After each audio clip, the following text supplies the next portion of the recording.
Muy buenas noches, gracias por su sintonía. Soy Eduardo Arévalo y esto es Debate. Tenemos el gusto de recibir esta noche en los estudios al doctor Emilio Salazar, doctor en medicina con especialidad en cuidados intensivos, es decir, cirujano intensivista. Esta noche nos acompaña. Bienvenido, gracias por acompañarnos, doctor. Muy buenas noches a todos, es un gusto estar aquí en este programa tan lindo, ¿verdad?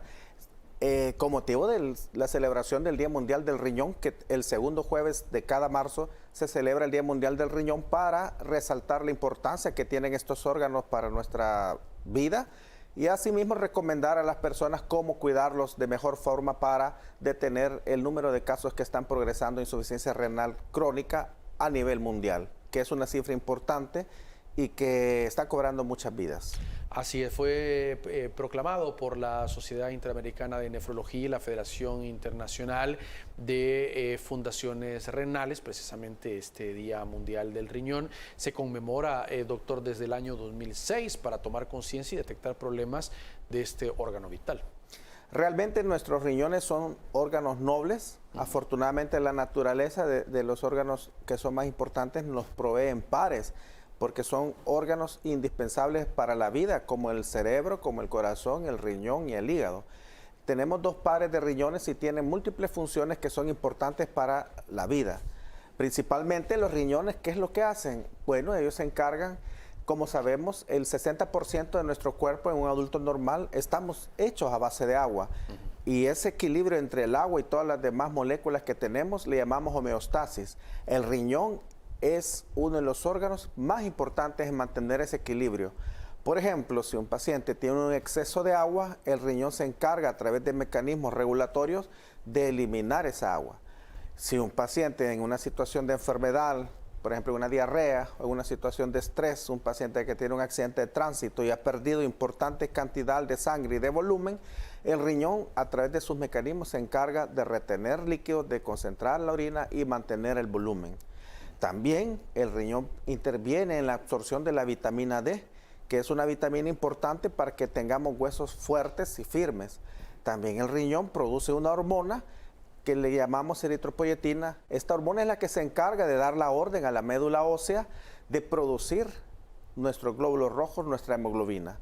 Como podemos ver, el riñón tiene funciones altamente valiosas que nosotros ni nos damos cuenta, pero nuestro cuerpo es un equilibrio estricto, exacto, metabólico, y el riñón es una pieza fundamental, irreemplazable, y hay muchas cosas que hacemos o que dejamos de hacer que lo pueden dañar o nos pueden preservar nuestro riñón por mucho tiempo. ¿Se puede vivir sin un riñón? Afortunadamente tenemos dos riñones. Hemos tenido pacientes que por situaciones lamentables, accidentes de tránsito, por la violencia, por heridas por proyectil de arma de fuego, tienen su lesión en un riñón. Puede perfectamente retirarse este riñón y el otro riñón asume toda la función de ambos riñones. Estos pacientes les llamamos monorrenos porque solo tienen un riñón. Pero en estos pacientes que ya solo tienen un riñón, este riñón es doblemente valioso y es importante cuidarlo porque ya no tenemos reemplazo en caso de que este riñón falle.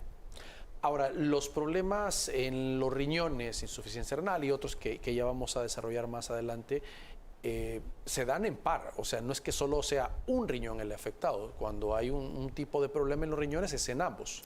Sí, hay varias enfermedades de los riñones, ¿verdad? Pero en el caso particular de la enfermedad renal crónica, lamentablemente, pues son condiciones que afectan a ambos riñones. Todo lo que predispone a la enfermedad renal crónica, lamentablemente, como va a través de la sangre y la sangre irriga ambos riñones, no existe un caso en el que haya falla de un riñón y el otro esté bien. Son los dos riñones los que van fallando.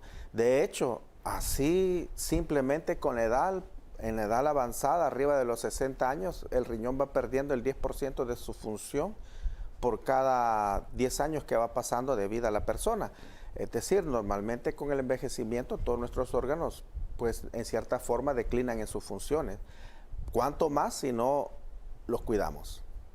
Ahora, doctor, muchos hacen el símil para explicar la necesidad de agua en el organismo como un vehículo. Si el vehículo no tiene agua o no tiene refrigerante, pues se funde, no termina de hacer, es una función fundamental. Igual en nuestro cuerpo, sé que hay otros factores también, ya lo vamos a hablar sobre el ejercicio y todo, pero el consumir abundante agua y mantenerlos en óptimas condiciones es importante para prevenir muchas enfermedades. Así es.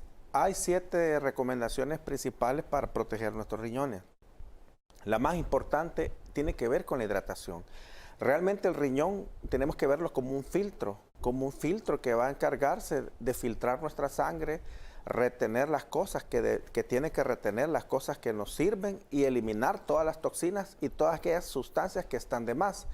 Pero como lo podemos trasladar a la mecánica, al igual que todo filtro, si al filtro no le llega agua, el filtro deja de trabajar y deja de funcionar. Es por tanto la hidratación la principal maniobra preventiva para proteger nuestros riñones. ¿Qué tanta agua debe tomar? Se habla de 6 a 8 vasos diarios de agua, pero tenemos que hacer una consideración en cuanto al clima. Si incluso los vehículos europeos, aprovechando a hacer una comparación, los vehículos europeos, sus radiadores son más pequeños, porque la temperatura en esas regiones son más frías. Cuando un vehículo ha sido adaptado a Latinoamérica, usualmente, idealmente, tiene que traer un radiador más grande porque la temperatura es más grande. Entonces, ¿qué sucede? ¿Qué tanta agua tomar? Tiene que tomar agua todas las veces que usted tenga sed. Ese es un criterio. El segundo criterio, ¿qué tanta agua debe tomar? Bueno, ¿qué color es el color normal de nuestra orina? Nuestra orina debe ser incolora. Yo debo de tomar la suficiente cantidad de agua para que mi orina sea incolora. Si mi orina está siendo amarilla, marrón, rojiza, puede indicar que probablemente no estamos cortos con la ingesta de líquidos. Y esto tiene que ver también con factores culturales y educativos y la situación de las labores, la situación en la industria, que por lo general, pues los trabajadores son mal vistos porque van a cada rato al baño, pero realmente las personas lo que hacen es como aguantarse la necesidad de orinar y eso daña al riñón porque lo deshidrata, además favorece que hayan infecciones de vías urinarias. No digamos la gente que trabaja en el campo bajo el sol o la gente que anda en el sol constantemente. Debemos recordar que somos el 60% agua y que nuestra agua se pierde. Se pierde incluso cuando respiramos. Cada vez que exhalamos estamos perdiendo agua por vapor. Nosotros le llamamos convección. Es el hecho de que tenemos temperatura, somos calientes y estamos perdiendo calor y estamos perdiendo agua. Perdemos agua por transpiración, por sudor, también por la orina y también en las heces. Por eso es bien importante preservar una adecuada hidratación. Yo he escuchado gente que dice, bueno, son 8 vasos, entonces me tomo 2 de agua, me tomo 1 de cerveza, me tomo 1 de energizante u otro tipo de menjurjes. Eso equivale, porque dicen, son líquidos al final, o son vasos de agua. Debe ser estrictamente agua. Ahora bien, la observación es bien importante porque hay bebidas que nos hacen daño. La falla renal crónica está asociada con otras enfermedades que le llamamos el síndrome metabólico, que es la hipertensión arterial, la obesidad, la diabetes mellitus. Estas 4 enfermedades es como un círculo vicioso que uno condiciona a otra y así cuando viene a ver el paciente diabético, hipertenso, es obeso y tiene falla renal crónica. Entonces, la hidratación es bien importante porque estas bebidas carbonatadas tienen altos contenidos de sodio y altos contenidos de carbohidratos y de glucosa y eso es deleterio en la ingesta de sal. La sal por mecanismos químicos arrastra el agua. Mientras más sal ingiramos, más agua vamos a retener en sitios donde no debe estar. Es decir, hemos hablado que tenemos que tener una adecuada hidratación, pero una hidratación normal. Ya la hidratación, la sobrehidratación que viene por la ingesta excesiva de sodio o de glucosa es mala. Además, toda esta glucosa puede terminar que este paciente desarrolle una eventual diabetes mellitus y eso a la larga también viene a golpear nuestro riñón. Entonces, en conclusión, la hidratación debe ser agua. El agua que va con los alimentos, el agua que ingerimos, pero no con bebidas carbonatadas ni energizantes. Ahora, doctor, otros hacen esto de los 8 vasos, como quieren. Es decir, yo conozco gente que dice, es que yo no tengo tiempo en la tarde para estar tomando agua porque voy de corrido trabajando, entonces yo me tomo los 8 vasos de un solo en la mañana y ya en la tarde y en la noche no toman agua. O sea, lo quieren hacer a la forma que consideran que es correcto. No, la mejor guía que va a tener es la sed y la orina. Entonces, no, debe ser a lo largo del día. A lo largo del día, cada vez que usted tenga sed, no debe forzar su organismo, no debe obligarse a no tomar agua, o como decimos, a educar el baño, ¿verdad? No vamos a ir al baño porque nos da pena, sino que tenemos que proteger nuestro riñón. Y aprovechar también en la recomendación de la sal, no más sal que la que ya trae los alimentos preparados. E incluso la Asociación Americana del Corazón habla de retirar el salero de nuestra mesa, porque nuestro gusto se adapta al azúcar y a la sal. Y entonces, si yo tengo a la mano el salero en la mesa, tenemos la tendencia de agregarle más sal y esto daña nuestros riñones, daña nuestra presión arterial y daña, en conclusión, pues, nuestra salud. ¿Qué pasa si alguien se obsesiona con este tema y dice, no, yo no me voy a tomar 8, me voy a tomar 10, 12, pero no como usted dice, en el momento que tenga sed, sino que se sobrehidrata? ¿Eso puede generar un problema también? La sed es un mecanismo instintivo primitivo que se origina en el hipotálamo y eso va a permitir que nadie pueda ingerir más agua, por más que se lo proponga, de la que necesita. Ahora bien, hay casos que le llamamos de polidipsia patógena. Cuando ya un paciente, polidipsia es la sed excesiva, cuando ya un paciente tiene una sed excesiva que va más allá de lo normal, usualmente hay una enfermedad detrás de esto. Pero en condiciones normales, nadie puede forzarse a tomar más agua de lo necesario. Sí podemos acostumbrarnos a no tomar agua y andar la orina bien concentrada, pero difícilmente alguien que esté totalmente normal va a ingerir más agua de la que él necesita porque es un equilibrio involuntario que nuestro cerebro comanda. Tiene que haber una enfermedad de base o otra enfermedad asociada para que un paciente ingiera más agua. Un ejemplo clásico de la polidipsia o de la sed excesiva viene en la diabetes mellitus. El paciente tiene una sed anormal. El paciente con diabetes está orinando a cada rato y una vez orina siente la necesidad de volver a tomar agua, pero esto sucede porque su glucosa anda bien disparada. Entonces, como está bien disparada, él anda deshidratado y el riñón se encarga de eliminar esta glucosa.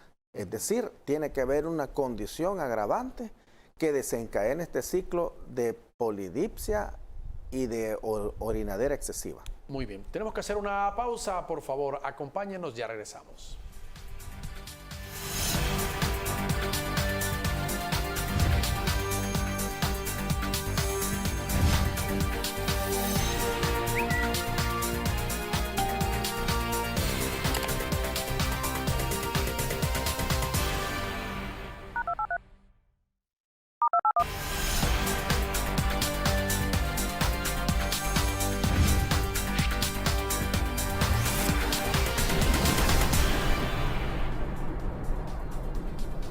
Muy bien, gracias por continuar con nosotros. Estamos hablando del Día Mundial del Riñón, la forma de cuidado y hablando pues sobre algunas costumbres para tratarlo. Doctor, hay gente que dice que no le gusta el tema del agua, o sea, no le gusta tomar agua. Dicen, yo no le siento sabor, lo siente como desagradable.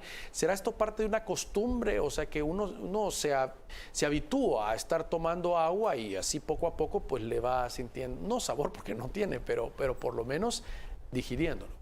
Sí, lo que sucede es que nuestro cuerpo tiene varias propiedades que lo hacen, digámoslo así, adictivo a ciertas cosas. En la medida que yo le ponga más azúcar a mi café, el día siguiente lo voy a querer con más azúcar. Y eso empieza desde la temprana infancia. Las recomendaciones dietéticas de la ingesta de agua. El agua por sí tiene que ser incolora. Ahora bien, nosotros no solo perdemos agua cuando sudamos, cuando transpiramos, cuando orinamos, cuando hacemos nuestras necesidades, sino que también perdemos electrolitos, sodio, potasio, magnesio. Entonces, sí es válido que haya una reposición con otro tipo de líquidos, pero siempre la mayor cantidad debe ser predominantemente agua. Por ejemplo, las personas que hacen ejercicio y hacen ejercicio extremo y sudan bastante, en estos pacientes es un error solo reponer esas pérdidas solo con agua, porque cuando suda pierde sodio, pierde potasio y el sodio baja en el cuerpo. Y si usted solo repone el agua, hace que ese sodio todavía quede más bajo. Entonces sí es válido pues que estos 8 vasos al día pues incluyan algún refresco, alguna otra situación, pero no bebidas carbonatadas. Hay gente que, como decíamos, dice, yo me tomo medio vaso de agua o un vaso de agua y yo quedo bien lleno y después ya no quiero más. Eso es común que se escuche de gente que dice. Sí, es una cuestión cultural, ¿verdad? Pero esa es la importancia de estas charlas donde podemos nosotros cambiar estos patrones culturales. Y eso va desde los niños pequeños, ¿verdad? Que en muchos hogares pues no pueden faltar estos refrescos carbonatados, ¿verdad? Estas bebidas hidratantes en los tiempos de comida y deben de ser reemplazados por agua o refrescos naturales con baja cantidad de azúcar. Muy bien, doctor. Y en el tema también es cultural también en el país. Hay gente que dice, no, yo solo tomo agua helada, o sea, meter el pichel a la refrigeradora o habemos otros, ahí me incluyo yo, que no me gusta, yo tomo agua al tiempo y siento que cuando me dan agua helada me es difícil tomarme más de 1, 2, 3 vasos, en cambio con el agua al tiempo, como ya me acostumbré, pues tomo más, o sea, es un tema de costumbre. Realmente ahí es al gusto de las personas, ¿verdad? Si es agua helada o tibia, pues es independiente. Lo importante es que reponga los líquidos, ¿verdad? Y también hay otras medidas que se pueden hacer para recomendar el cuidado de nuestros riñones. Como sabemos, estas enfermedades que predisponen a la falla renal están relacionadas. La nutrición es bien importante, es decir, debe ser una dieta baja en carbohidratos para proteger también nuestro riñón. En tercer lugar, quiero mencionar el uso de los medicamentos de autoprescripción o de venta libre, que son muy comunes, que los medicamentos actualmente para el dolor, como el ketorolaco, diclofenac o los antibióticos, ibuprofeno, un abuso de ellos. Algunos antibióticos, pero con los antibióticos hoy por hoy es un poco más difícil porque no se venden sin receta médica. Sí, eso sí. Pero estos analgésicos, todos estos analgésicos que he mencionado, ibuprofeno, ketorolaco, diclofenac, cuando los prescribimos los médicos solo los podemos usar 5 días. De hecho, hemos tenido casos de pacientes que al usarse por más de 5 días hay hemorragias de tubo digestivo y hay una serie de complicaciones. Son seguros, pero solo por 5 días porque pueden dañar su riñón. ¿Y qué está sucediendo? Que muchas personas tienen dolor crónico, dolores de difícil diagnóstico, de difícil tratamiento, sobre todo en adultos mayores. Y bueno, la población quiere quitarse su dolor y va a la tienda y consume estos medicamentos por periodos prolongados de tiempo, y estos también tienen un porcentaje alto de relación con la falla renal crónica. Y es lo que no queremos, ¿verdad? Que la población llegue a estas etapas terminales donde requieran una diálisis, donde requieran hospitalización, que en muchos casos pudo haberse prevenido, pudo haberse evitado esta situación. Otra recomendación importante es no usar los productos de herbolaria, a menos que sea estrictamente recomendado por un médico plenamente certificado en medicina natural. La medicina natural tiene un papel importante en la sociedad actualmente, en este siglo XXI, pero ¿qué sucede en nuestro país? Que escuchamos la vecina, el amigo, el novio, la cuñada, que tal planta le puede ayudar para el control de su diabetes o para el control de su dolor de cabeza. Las plantas tienen muchas propiedades medicinales y tienen muchas sustancias que son muy buenas probablemente para alguna de estas dolencias, pero ¿qué sucede? Cuando usted consume una planta, la prepara, ya sea en té, en polvo, lo que sea, no solo lleva la sustancia que le va a dar beneficio de forma aislada, sino que también pueden ir sustancias en las plantas que son nefrotóxicas y que le van a dañar su riñón permanentemente. Entonces la recomendación actual, ya que la ciencia permite obtener un analgésico, obtener algún relajante muscular en una dosis y una concentración exacta, mejor utilizar la medicina tradicional, a menos que realmente un médico plenamente certificado en medicina natural le haya recetado estos productos. porque realmente también quiero reconocer el valor de la ciencia en la medicina natural. Lo malo es la automedicación. Muy bien. El agua, en el consumo también hay que, sobre todo usted mencionaba la parte de la zona rural, un trabajo de campo es de verificar el agua que se está consumiendo, porque alguien puede extraer de pozo o de alguna fuente que no sea potable y puede provocarnos un problema también. Sí, en el campo tenemos muchos problemas, ¿verdad? Principalmente derivados de la obtención del agua. Si aquí en la ciudad, pues el agua de chorro, que en teoría debería ser potable, realmente no es apta para consumo humano, imaginemos el agua del pozo. Pero en el país, una de las principales causas, si no la más importante de la insuficiencia renal, lamentablemente viene de esta población del campo, por el hecho del uso de los pesticidas sin la debida protección. Estas personas pues lamentablemente andan fumigando todo el día y no tienen acceso, digamos, a utilizar su equipo, su mascarilla, su equipo de protección, o desconocen realmente cuáles son los efectos secundarios de no protegerse al usar estos plaguicidas, y es muy frecuente que recibamos pacientes que tienen insuficiencia renal crónica y cuando preguntamos ¿y a qué se dedica? Bueno, él toda la vida trabajó en el campo, toda la vida tuvo que cultivar y dentro de las actividades de cultivar viene la fumigación y ahí identificamos plenamente la causa lamentable de esta insuficiencia renal. ¿Qué otros factores afectan o pueden llevar a una persona a padecer una insuficiencia renal hasta llevarlo a diálisis, trasplante y todo eso? Bueno, hemos mencionado la inadecuada hidratación, Sí. hemos mencionado una dieta saludable, hemos mencionado la disminución de la ingesta de sodio, la no automedicación con medicamentos analgésicos, también hemos mencionado los productos de herbolaria que debemos de evitarlo, pero también una causa importante es la falta de ejercicio. Todas estas enfermedades se relacionan entre sí. Le llamamos a esto nosotros la medicina del estilo de vida saludable. Todas estas enfermedades son realmente enfermedades que si usted ataca una, va a lograr combatir o prevenir todas. El ejercicio debe ser regular, por lo menos aeróbico, por lo menos basta 30 minutos de ejercicio aeróbico al menos unas 3 veces por semana. ¿Y qué es un ejercicio aeróbico? Pues caminar.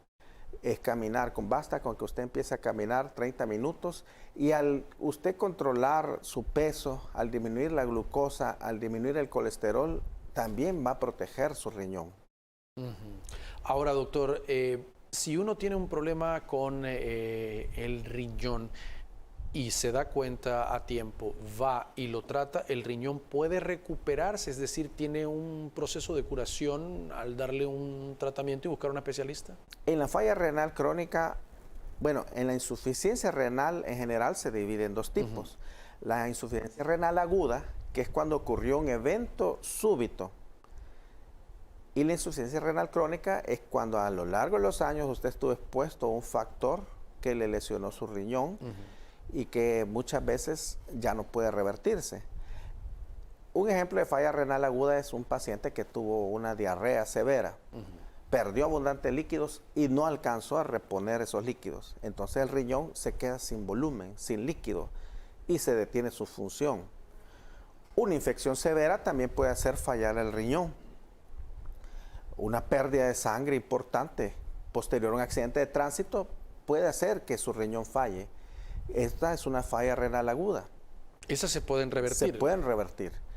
En la mayoría de las veces en cuidados intensivos pues se combinan estrategias de hidratación, de medicamentos y el riñón al superar la causa que lo llevó a la falla renal aguda puede revertir en la mayoría de los casos. Ahora en la falla renal crónica hay estadios y hay enfermedades relacionadas. Por ejemplo, la diabetes mellitus se relaciona con nefropatía diabética. ¿Por qué? Porque los niveles altos de glucosa hacen que ésta se fije o haga uniones irreversibles con las proteínas del riñón y con las proteínas de todo el cuerpo. Y eso hace que el riñón falle. Entonces, si usted identifica un paciente diabético y que empieza a tener elevaciones de la creatinina, por supuesto que corregir el control metabólico le puede detener la progresión a una falla renal crónica terminal que requiera una terapéutica sustitutiva como diálisis, hemodiálisis. Pero si no se controla, eso va a progresar, va progresando en el tiempo. Otro ejemplo es la hipertensión arterial.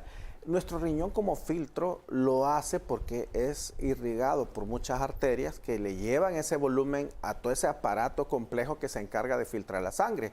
Si un paciente es hipertenso, sus arterias renales tienen alta presión y eso daña el riñón. Incluso si un paciente es hipertenso y no tiene un control, porque lo usual es que, bueno, yo soy hipertenso y cuando lo vio el médico me vio hace un año y me dejó enalapril. Y usted mantiene su presión normal y continúa con el enalapril y no vuelve a visitar a su médico. Pero las condiciones pueden cambiar en un año. Y si usted empezó a elevar la creatinina y está tomando un antihipertensivo como el enalapril, que es un muy buen antihipertensivo, pero que también produce cierta lesión renal, es decir, lo puedo usar, pero en pacientes normales sin antecedentes de falla renal. Si yo logro detectar este paciente, puedo cambiar el antihipertensivo, ofrecerle un mejor antihipertensivo y detener la progresión de la falla renal. Y por supuesto cambiar todas las situaciones que hemos mencionado anteriormente, eso le va a proteger su riñón. Muy bien. Vamos a hacer una nueva pausa, por favor acompáñenos, ya regresamos.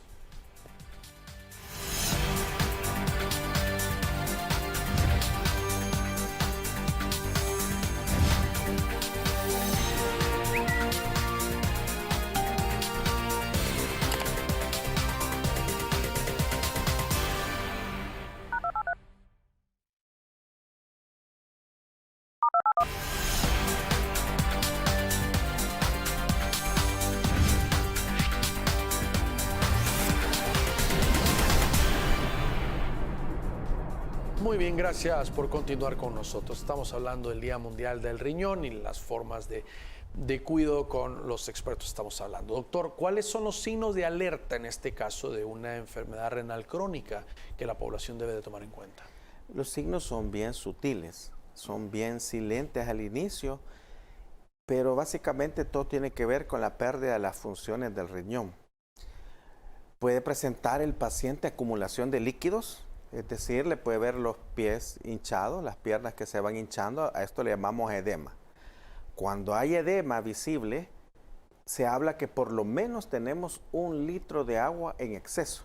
Es decir, que si su paciente, si su familiar, su madrecita, su papá, de pronto usted le ve hinchado los pies, aparte de otro ciento de enfermedades que nos pueden producir ese edema, debe considerar que haya una falla renal, el edema, y que hay no menos de 1 litro, y que ese líquido en exceso no solo se está acumulando en las piernas, eso es lo que nosotros vemos, pero ese líquido en exceso está acumulado en todo el organismo y puede acumularse en el pulmón, que lleva a los pacientes a otro síntoma, que es el cansancio. El paciente ya en fases bien avanzadas puede sentir que se cansa y puede verlo respirar así, cansado. Es porque aparte de acumular líquido en las piernas, lo ha acumulado en los pulmones.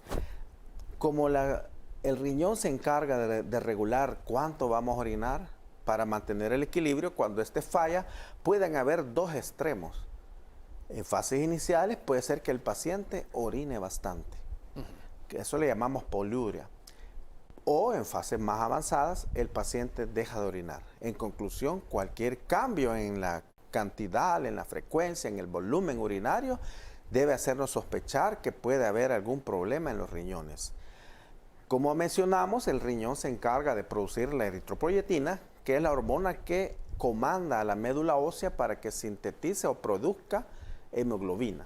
Al fallar el riñón por meses, deja de producir eritropoyetina y la médula ósea deja de producir hemoglobina. Entonces presentan anemia. Pueden presentar anemia que ¿cómo lo va a ver el paciente? Pues que en el tiempo le va a ver pálido. Entonces puede tener edema, puede tener cansancio, puede tener cambios en la forma de orinar, en volumen, en cantidad y en veces que va al baño, y puede tener palidez. Y como la hemoglobina está baja y la hemoglobina es el transportador de oxígeno, usualmente estos pacientes también pueden tener ciertas alteraciones sutiles del estado neurológico. Puede verlos que de pronto está somnoliento, se siente somnoliento en las tardes, en la mañana, los puede ver hipoactivos. También cuando empiezan a acumular más más toxinas, la piel cambia. La piel le llamamos la palidez terrosa. Es una característica en la piel que usted lo ve pálido y le ve como cierta descamación, que para el médico es fácil, porque nosotros, lamentablemente, como hemos visto tanto, lo puedo ver quizás a unos 5 metros y yo veo la palidez terrosa de la falla renal. Pero como personas, como estamos siempre juntos, no logramos ver esos cambios. Pero si usted se fija, la piel, si la ve como más seca, como de un color pálido y con cierta descamación, eso es producto también de la acumulación de toxinas. Y si las toxinas siguen acumulándose, llegan a lo que le llamamos encefalopatía urémica, que esto puede llevar al coma y puede llevar a la muerte. Y es importante comprender que una enfermedad renal crónica, cuando ya avanzó, todavía hay mucho que se puede hacer. No es el fin, porque mucha gente, muchos pacientes incluso, que son conocedores que tienen falla renal crónica, dicen, no, pero yo voy a hacer el tratamiento, pero a mi diálisis no me pongan. Y es una situación a la que no queremos llegar, ¿verdad? A una terapéutica sustitutiva renal. A los pacientes les da miedo, no quieren, pero quiero decirles, si algo quiero que quede claro, es que siempre se puede hacer algo. Siempre se puede hacer algo, aunque usted sea un paciente terminal, y sí hay muchos mitos de la diálisis, muchos temores, pero siempre hay una oportunidad de ofrecerle un mejor estilo de vida a un paciente renal. Un paciente renal terminal no debe fallecer sin su tratamiento, no debe fallecer sin dársele la oportunidad de tener una terapéutica sustitutiva renal. Porque puede haber un cambio sustancial. Puede haber una calidad de vida diferente y puede prolongarse la vida. Es decir, el riñón es un órgano único. Si fracasa el riñón, si falla el riñón, pues perdemos al paciente en pocos meses. Pero si este paciente cumple ciertas condiciones y es candidato a una terapéutica sustitutiva renal, puede hacerse y esto le va a prolongar la vida pues muchos años y va a tener una mejor calidad de vida.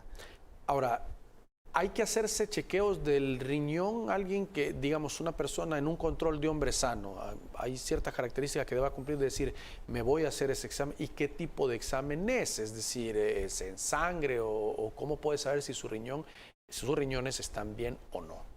Bueno, arriba de los 45 años, para hombres y mujeres, yo recomiendo al menos un chequeo anual con su médico de cabecera.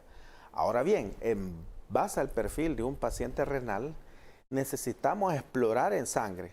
Ya hablamos de los signos que usted puede reconocer en su casa sin ningún examen, pero ¿qué vamos a buscar en el examen del laboratorio? Todas las funciones del riñón. Por ejemplo, necesitamos ver cómo está la hemoglobina. Un paciente que tenga hemoglobina baja, hay 1000 enfermedades que le pueden dar una hemoglobina baja, pero debemos considerar, si tiene los síntomas que mencionamos, que pueda tratarse de que su riñón no le está produciendo eritropoyetina. Como es natural, tenemos que ver un examen general de orina, porque en la orina nosotros vemos la calidad del trabajo del riñón. Nuestros riñones son como un filtro, como un colador. Imagínese que usted tiene un colador y está colando su fresco de horchata. Entonces, al final en el colador queda ese remanente. Nuestro riñón es así. Ese remanente para el riñón son las proteínas, porque nosotros necesitamos proteínas. No va a perder en orina proteína. Cuando este filtro renal a nivel microscópico está lesionado, es como que ese colador esté roto. Las proteínas son macromoléculas grandes a nivel microscópico que no deben aparecer en orina.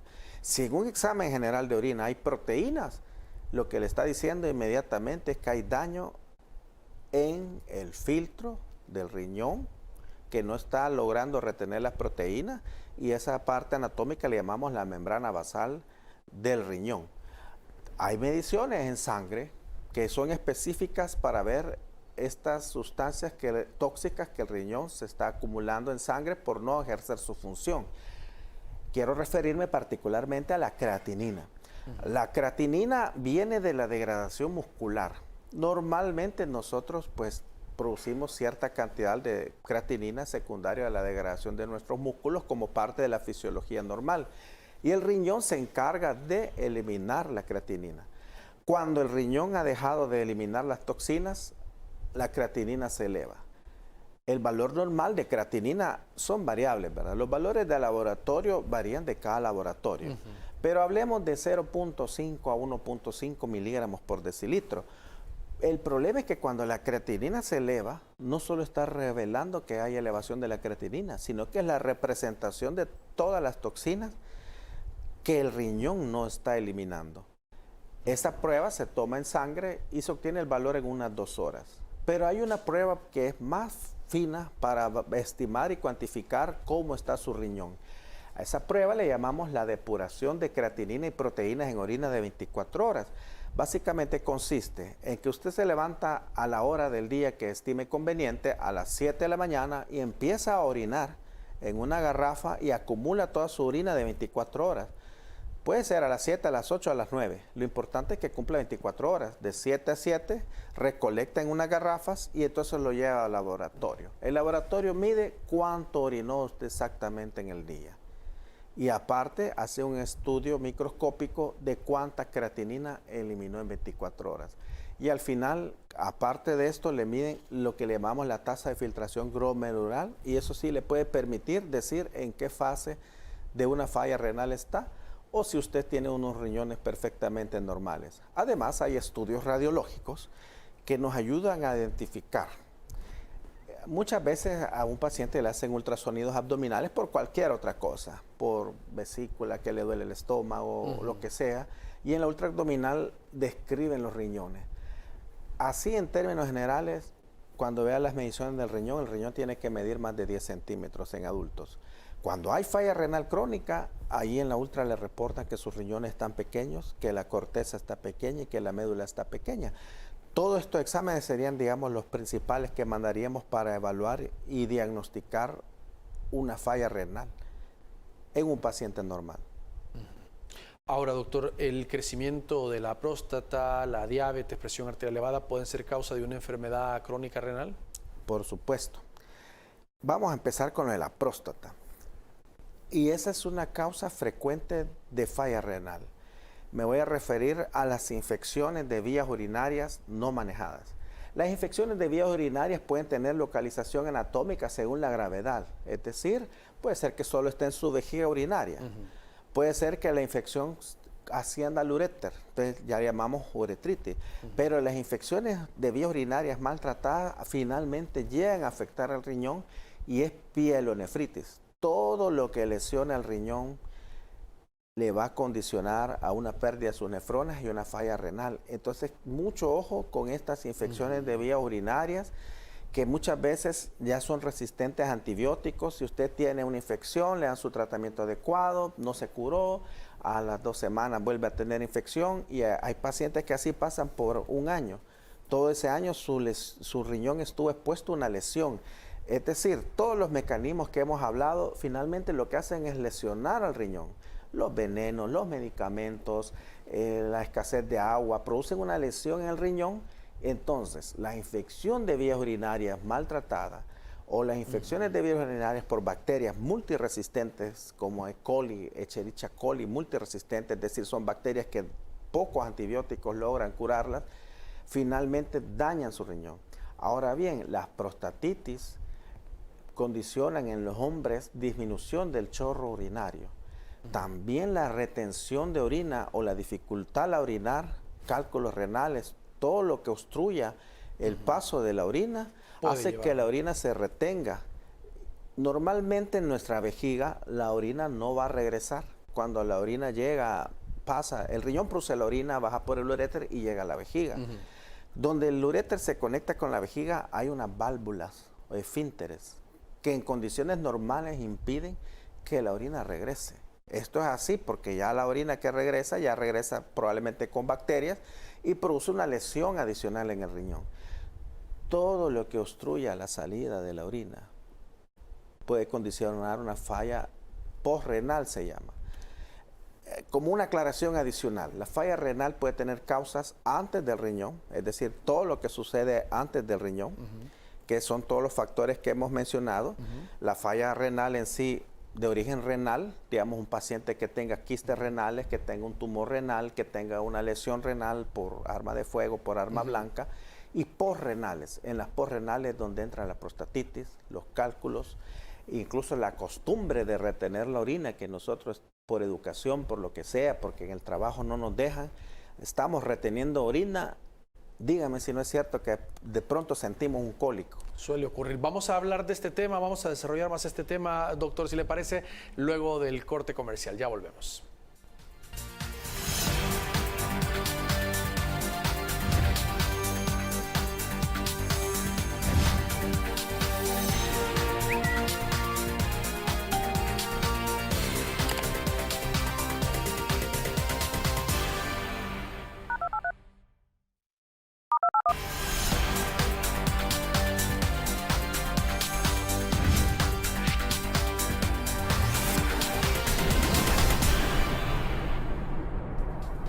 Muy bien, gracias por continuar con nosotros. Doctor, decíamos el daño que nos podemos hacer internamente sin saberlo, con solo aguantarnos ir al baño por decir que voy en el tráfico y calculé mal, no fui antes de salir hacia la casa, o de repente no me quiero levantar porque tengo mucho trabajo. Ese tipo de decisiones, malas decisiones por cierto, pueden provocarnos una complicación en la salud. Así es. A esto le llamamos el medicino de estilo de vida saludable, que debe pensar todas las personas que muchas enfermedades las podemos prevenir, o si ya las tenemos podemos disminuir la dosis de nuestros medicamentos y podemos permitir y detener la progresión: diabetes, obesidad, hipertensión arterial, enfermedad renal, enfermedad coronaria. Todo esto, las medidas son muy comunes y son muy interrelacionadas. Entonces, si tenemos cambios de hábito en nuestras vidas, en nuestra forma de hacer las cosas, pues realmente nos estamos protegiendo muchos años y de muchas enfermedades. Leía también que la obesidad es un factor de riesgo para un problema de una enfermedad renal crónica también. Sí, desafortunadamente la obesidad condiciona a un exceso de grasas en nuestro cuerpo, de grasa libre en sangre, y cuando la grasa está libre en sangre, la glucosa no puede entrar a las células y esto finalmente condiciona diabetes, y la diabetes hace nefropatía diabética, y la nefropatía diabética puede llevar hipertensión, y es un círculo que si no se rompe pues lleva a complicaciones muy lamentables en los pacientes. Ahora, usted decía en el bloque anterior, hay que quitarle el miedo a los tratamientos de los pacientes que deben de buscar una ayuda antes de llegar a pensar en un trasplante, sino realmente buscar ayuda especializada y no decir, bueno, ya estoy mal, es una condición que no puede revertirse. Hay que buscar una calidad de vida. Realmente he tenido muchos pacientes que han tenido todas estas enfermedades juntas, ¿verdad? Y le comento, decirle a un paciente, mire, usted tiene diabetes, eso es un gran golpe, ¿verdad? Es un gran golpe, las personas se deprimen. Imagínese un paciente diabético, hipertenso, obeso, y que de pronto su creatinina está elevando.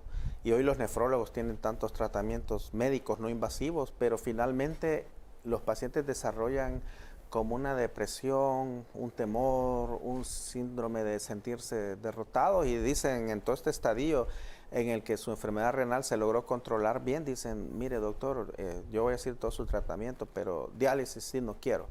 Muchos pacientes, casi me atrevo a decir que el 50% de pacientes cuando ya llegan en enfermedad renal, quiero hablar de la enfermedad renal crónica terminal, la forma más severa de la enfermedad renal, cuando el paciente llega cansado, llega hipotenso, llega con creatinina arriba de 10, llega ácido porque el riñón también controla la acidez de nuestra sangre, y usualmente estos pacientes ya inconscientes son los pacientes que vamos en cuidados intensivos y ya no pueden responder y ya no pueden tomar decisiones. Entonces los familiares nos dicen, mire, pero él dijo que él hiciera cualquier cosa menos diálisis. Y ahí es importante reforzar la información. La diálisis no es el final, no es el final del paciente. Claro, no es ninguna cosa que un paciente se vaya a sentir feliz de que le diga, mire, usted le vamos a someter a diálisis. Actualmente la nefrología ha avanzado mucho y aprovecho a saludar y felicitar a todos los nefrólogos de este país por la gran lucha que están haciendo. Quiero mencionar en la historia, antiguamente, y todavía se hace en algunos centros, la diálisis peritoneal. Esto lo quiero ilustrar para que la gente comprenda cuáles son los mejores métodos que puede utilizar para mejorar su función renal cuando ya definitivamente tenemos que reemplazar al riñón. La diálisis peritoneal es un método que a través de un catéter con una aguja se coloca este catéter en el abdomen y se utiliza el abdomen como este gran filtro a través de unos líquidos especiales que le llamamos soluciones de diálisis. Estos líquidos pasan al abdomen, están unos 20 minutos y en esos minutos, por las propiedades físicas del agua, los líquidos arrastran las toxinas y luego este líquido se descarta y logra ir filtrando. ¿Cuántas sesiones requiere para sacar a un paciente una falla renal aguda? Pues el paciente usualmente tiene que estar hospitalizado y se hacen varios recambios de esta bolsa, ¿verdad? Pueden 20, 30 y eso requiere por lo menos 2 o 3 días de estar ingresado. Las desventajas que es un método invasivo. Aún con la técnica correcta, pues, hombre, le van a hacer una punción en su abdomen, ¿verdad? Y se tiene mucha experiencia para hacer eso, pero siempre hay un riesgo de perforación de alguna víscera. Luego, como hay una ruptura de la piel, recordemos que la piel es nuestra primera línea de defensa. Al introducir un catéter es probable que entren bacterias, aún con las mejores técnicas de asepsia, y que produzcan peritonitis. Luego, que requiere estar en un hospital, requiere mucho tiempo porque son 3 días, y entonces esto interrumpe la vida normal. Sí. Sin embargo, la diálisis peritoneal ha salvado muchas vidas y sigue teniendo un papel. Luego vino la diálisis peritoneal con catéter blando. No es una punción, sino que es a través de una pequeña cirugía que se introduce un catéter que no es traumático, sino que es blando y tiene ciertas ventajas. Y luego vino las máquinas que usted se va a su casa con su catéter blando y se está dializando en su casa. Pero igual tiene que estar en su casa y pues mantenerse ciertas horas, ¿verdad? Por lo menos 24 horas conectado a la máquina y interrumpe su labor normal. Luego viene la hemodiálisis, que es un catéter más grueso, es un catéter quizás como el dedo meñique, que se introduce en una de las venas más gruesas de nuestro cuerpo, cerca del cuello. Pero una vez está colocado ese catéter con una técnica segura, que lo hacen nuestros nefrólogos, lo hacen los cirujanos vasculares, personal altamente entrenado y con experiencia, el catéter es semipermanente. Una vez se conecte, ese catéter le puede durar mucho tiempo y usted solo llega a su centro de hemodiálisis, que son como clínicas ambulatorias. El paciente llega, se conecta 1 o 2 horas a una máquina que se encarga de limpiar la sangre y luego el paciente se va a continuar su vida normal, ya sea estudiar, ya sea trabajar, porque mucha población en falla renal es joven. Hay muchos jóvenes que están con falla renal. Entonces, la hemodiálisis con catéter, pues es una opción terapéutica muy importante que les ofrece calidad de vida, que les ofrece no interrumpir mucho sus labores normales y el paciente puede tener una vida normal. Pero la idea es no llegar a eso, doctor. La idea es una prevención y tener un estilo de vida saludable, sin duda. Así es, así es. Cuando el catéter funciona, puede hacerse una opción terapéutica más, y que es retirar el catéter, o bueno, se tiene que hacer a través de una cirugía, una unión de una arteria y una vena del brazo, y eso le llamamos fístula arteriovenosa. La fístula arteriovenosa le permite conectarse a la hemodiálisis, eliminando todos los riesgos del catéter, que el principal riesgo del catéter es la infección. Ahora, ¿cuál estrategia es la mejor para usted? Esa la va a dictar su nefrólogo. El paciente que llega en un estado crítico a las emergencias de una falla renal necesita un manejo multidisciplinario. Como hemos visto, puede ser diabético, puede ser hipertenso, puede tener infecciones. Como intensivistas los recibimos, los estabilizamos, los manejamos en cuidados intensivos, ponemos los antibióticos que hay que poner, los medicamentos para controlar la presión arterial, pero finalmente quien tiene la última palabra en qué método vamos a utilizar es un nefrólogo, y por supuesto es una discusión que tiene que tener el nefrólogo con el paciente. No puedo decir cuál es el mejor método, hay otros métodos más avanzados, la hemodiafiltración, etcétera, pero será su nefrólogo quien le dictará la última palabra de su tratamiento. Muy bien. Doctor, queremos agradecer que nos haya ayudado a entender más de este tema y sobre todo dar respuesta a las interrogantes para ayudar a los televidentes. Muchas gracias por la invitación. Espero que esta información sea de utilidad y estoy seguro que va a ser de utilidad porque la información médica ayuda a salvar vidas. Y si usted tiene alguna pregunta adicional, con mucho gusto me puede encontrar en las redes sociales, en Facebook como dr.emilio Salazar y en Instagram como dr. Emilio Salazar. Muy buenas noches, feliz descanso. Gracias a ustedes por su sintonía, descansen y recuerden su cita con nosotros el día de mañana.